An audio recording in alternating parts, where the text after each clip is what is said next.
Olá pessoal, paz do Senhor, tudo bem? Você já deu graças a Deus hoje?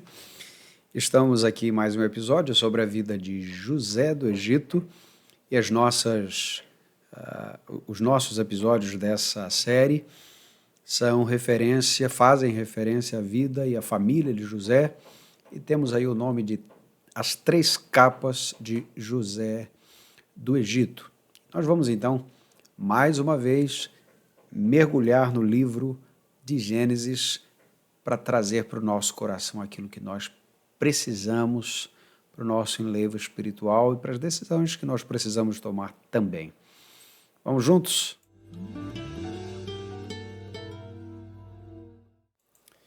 Chegamos ao final de Gênesis capítulo 37 e você viu, deixa eu entrar aqui rapidamente,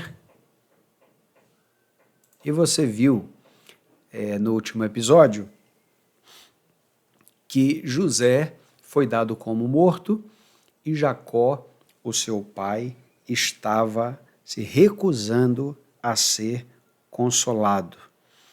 Vimos também que ele estava sentindo um luto verdadeiro por uma morte falsa.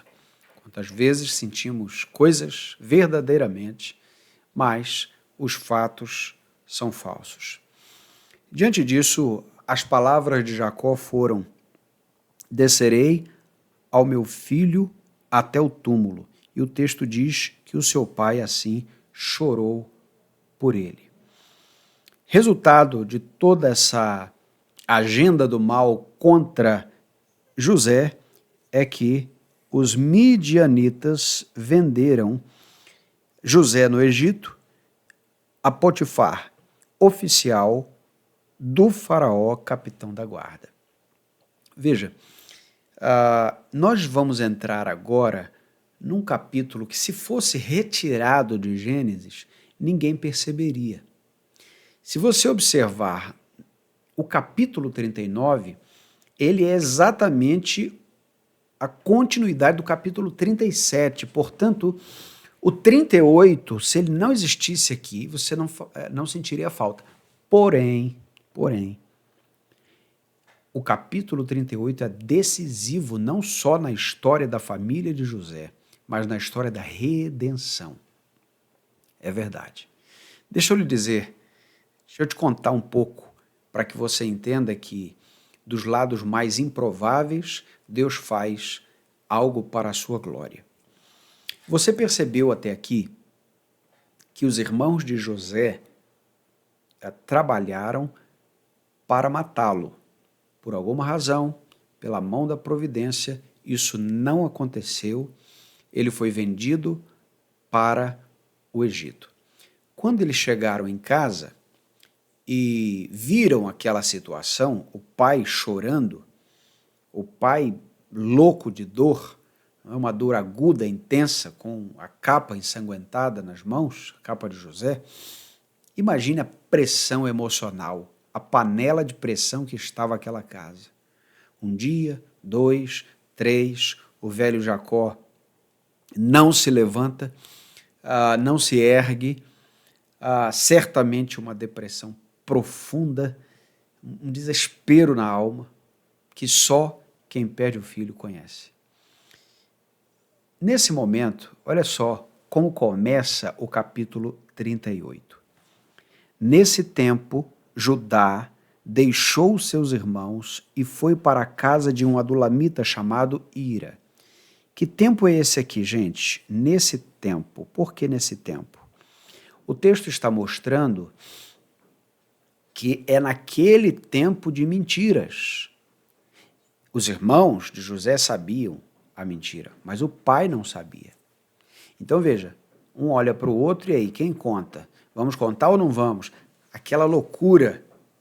Nesse momento o texto diz que Judá, que é um dos irmãos de José, deixou a casa de seus irmãos e foi para a casa de um adulamita chamado Ira. Um adulamita, ele morava na terra de Adula, ou próximo a região das cavernas de Adulão. Tá? Era uma região que tinha essa geografia. Bom, diante disso, nós já temos aqui uma lição importante. Judá não saiu de casa porque foi estudar fora. Judá não saiu de casa porque conseguiu um trabalho em outro lugar, em outra região. Ele não saiu de casa para se casar. Judá não saiu de casa por um motivo nobre. Ele saiu de casa por causa de uma mentira. Ele saiu de casa por causa de uma pressão familiar. Ele tomou uma decisão por conta das circunstâncias que trouxe a ele implicações e consequências permanentes. Quantas pessoas abandonam o lar por causa de situações difíceis? Não suportam. Gente que vai embora de casa, filho que vai embora de casa, marido que vai embora de casa, esposa que vai embora de casa, porque a situação não está boa, não se sabe o que fazer, a família se fechou naquele sistema de tal forma que ninguém de fora consegue resolver, ninguém consegue ajudar, porque também ninguém foi chamado para isso. O fato é que Judá toma uma decisão importante, porque importa, não é? É uma decisão que importa, mas essa foi uma decisão humanamente errada. É importante que a gente compreenda isso, porque essa decisão trouxe desdobramentos sérios para a vida de Judá. Mas veja, nem tudo está perdido. Mesmo quando as decisões humanas, elas são tortas, erradas, difíceis, a graça do Senhor, ainda assim, ela pode transformar o mal em bem. Ela pode transformar a maldição em bênção. Não é assim que Deus faz com o pecado? Quando o sangue de Cristo Jesus vem sobre nós, e é assim que ele trabalha na nossa vida. Agora deixa eu fazer um voo panorâmico com você neste capítulo 38, para que você entenda aonde nós queremos chegar. O texto diz que Judá viu a filha de um cananeu chamado Suá e tomou-a por mulher. Ou seja, ele casou com uma mulher daquele lugar, uma mulher adulamita. Ela engravidou, teve 3 filhos. Primeiro, segundo, Onã. Terceiro, Selá. Ele casou com uma mulher chamada Tamar. Grave esse nome, Tamar. Casou com Tamar. Morreu. O segundo a casar com Tamar foi o irmão de chamado Onã, e ele também morreu. Tanto um quanto o outro eram homens maus, e o texto diz que o Senhor o matou. O texto diz que Onã também fazia o que era mal aos olhos do Senhor, pelo que o Senhor também o matou. Essa era uma lei em Israel, que quando o irmão morria, um homem morria, o irmão assumia a casa, não é? Assumia a esposa para que a descendência permanecesse. E Judá disse para Tamar o seguinte: olha, conserva-te viúva na casa de teu pai, até que o meu filho Selá se torne homem adulto. Selá ainda era um garoto. Olha, você vai para casa, espera ele ficar grande, e aí ele casa com você. Você imagina a dor dessa mulher, já está viúva 2 vezes, agora tem que voltar para a casa do pai para esperar o menino crescer para ela casar com ele. O texto diz então que Tamar fez isso, foi para a casa de seu pai. Com o passar do tempo, quem ficou viúvo foi Judá. Lembra que ele casou com a adulamita? Com a filha de um adulamita? Então, a mulher dele morreu. Depois de um tempo, ele subiu para tosquiar ovelhas, né? Ele voltou ao trabalho, e o texto diz que Tamar soube disso e ela se despiu dos vestidos de viuvez e se cobriu com o véu. Foi para o caminho esperar o sogro. Ouça essa história, gente. e ela, disfarçada, assentou-se à porta de Enaim. Por que, gente, que ela fez isso? Olha só, porque via que Selá era homem já adulto e ela não lhe havia sido dada por mulher. Ou seja, Judá esqueceu da promessa. Judá disse, vai para a casa de seu pai que eu mando Selá depois para casar com você.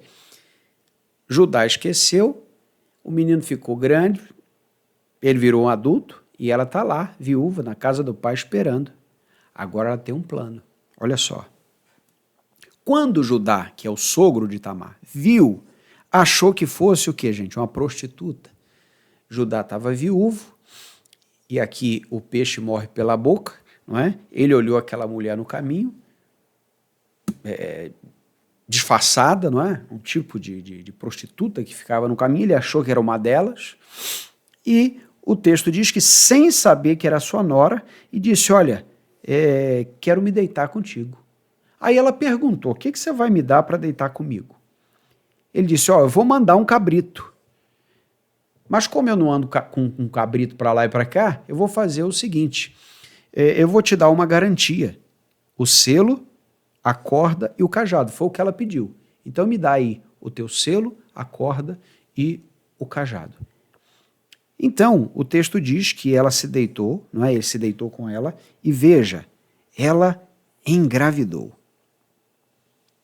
Perceba que nós estamos falando da nora que se disfarçou para seduzir o sogro e agora está grávida do sogro. Preste bem atenção. Depois, Judá mandou o cabrito para pagar a conta, não é? Mas ninguém encontrou essa mulher. Quem é essa mulher? Cadê? Ninguém viu.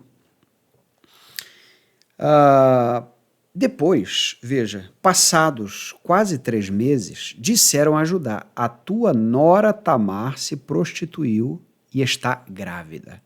Então, veja, agora Tamar está grávida. Veja, não esqueça que Judá não sabia que era aquela jovem. Tá? O tempo já tinha passado, nas condições ali ele não percebeu que era ela, e ela se disfarçou muito bem. Tá? E aí ele deu uma ordem, levai-a para fora para que ela seja queimada. Ele foi duro. Vamos cumprir a lei sobre ela. Muito provavelmente essa mulher deveria ser filha de algum sacerdote, porque a mulher, para ser queimada nessas condições, deveria ter esse tipo de parentesco. Quando ela estava sendo levada para fora, ela mandou dizer o seguinte, veja com Judá a quem pertencem essas coisas. Que coisas, gente? O selo, o cordão e o cajado. Antes de me queimarem, manda para Judá isso aqui e pergunta de quem que é. Tá? Ou seja, diz para ele que o pai desse filho que eu estou no ventre é exatamente o dono desses pertences. Aí Judá reconheceu e disse, ela é mais justa do que eu. Por quê? Aí ele reconheceu, porque eu não entreguei o meu filho Selá. E o texto diz que nunca mais a conheceu intimamente. Então veja, ela não foi queimada, porque ele reconheceu que o erro tinha sido dele. Bom, sucedeu que no tempo de dar à luz, havia gêmeos no seu ventre. Grave isso aqui. Gêmeos, gente. Quando deu à luz, pôs a mão para fora e a parteira tomou um fio vermelho e amarrou em sua mão, dizendo, esse saiu primeiro. Mas ele recolheu a mão, então seu irmão saiu, pelo que ela disse, como rompeste saída. Por isso foi chamado Pérez, grava esse nome. Depois saiu seu irmão trazendo o fio vermelho, e o nome dele, Zerá. Então, só para que você entenda aqui, olha só, gente. Deixa eu recapitular com você. Abraão gerou a Isaac. Isaac gerou a Jacó. Você lembra que em Gênesis 37 o texto diz, estas são as descendências de Jacó. José, quando tinha 17 anos, começa com José. O último filho, na verdade o penúltimo, porque depois de José ainda tem mais um, você vai conhecê-lo. Mas veja, os outros irmãos não são conhecidos. Mas agora, perceba o seguinte, Abraão gerou a Isaque, Isaque gerou a Jacó, e Jacó gerou a Judá. E Judá, de Tamar, gerou quem? Pérez e Zerá. Sabe onde você vai encontrar isso que eu estou dizendo? Mateus capítulo 1. Abra a sua Bíblia e você vai ver que em Mateus capítulo 1, eu vou ler isso aqui para você, para deixar referência, é nada menos, esse texto é nada menos do que a genealogia de Jesus. É verdade. Está aqui. Judá gerou de Tamar, isso está em Mateus capítulo 1, verso 3, Farés e Zará. Farés e Zará é Pérez e Zerá, transliterando, tá? Esses meninos estão na descendência do Messias. Por quê? Porque Deus suscitaria alguém da tribo de Judá. E agora, embora este Judá tivesse todo atrapalhado, tivesse tomado decisões completamente erradas, saiu de casa no tempo e na hora e da maneira errada e pelas intenções erradas, pela motivação errada, fez o que era errado. Que misericórdia de Deus! Ainda assim, passar esse fio vermelho no centro da história, mostrando que Deus é maior que o homem em perdoar. Porque o homem, ele é bom em pecar, mas Deus é maior em perdoar.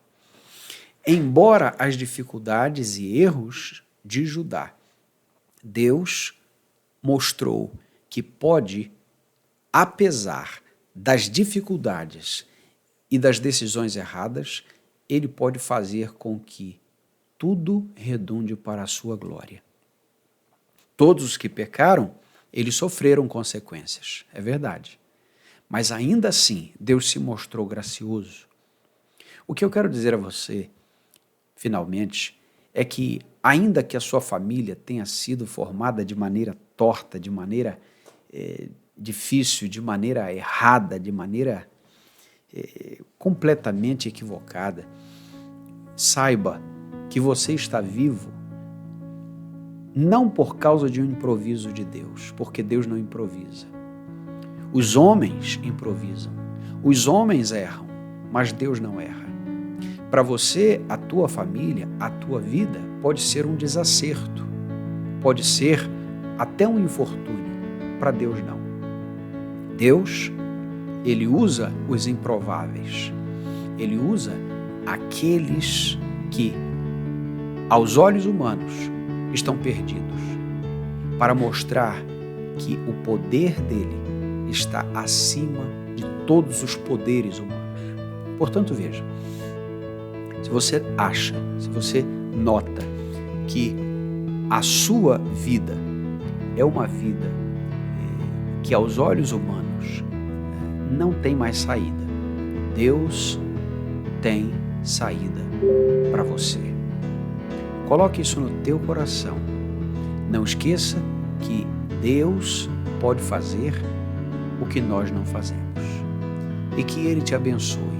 E que apesar dos teus erros e dificuldades ou dos erros e dificuldades de alguém, você entenda o grande amor de Deus por você. Vamos orar.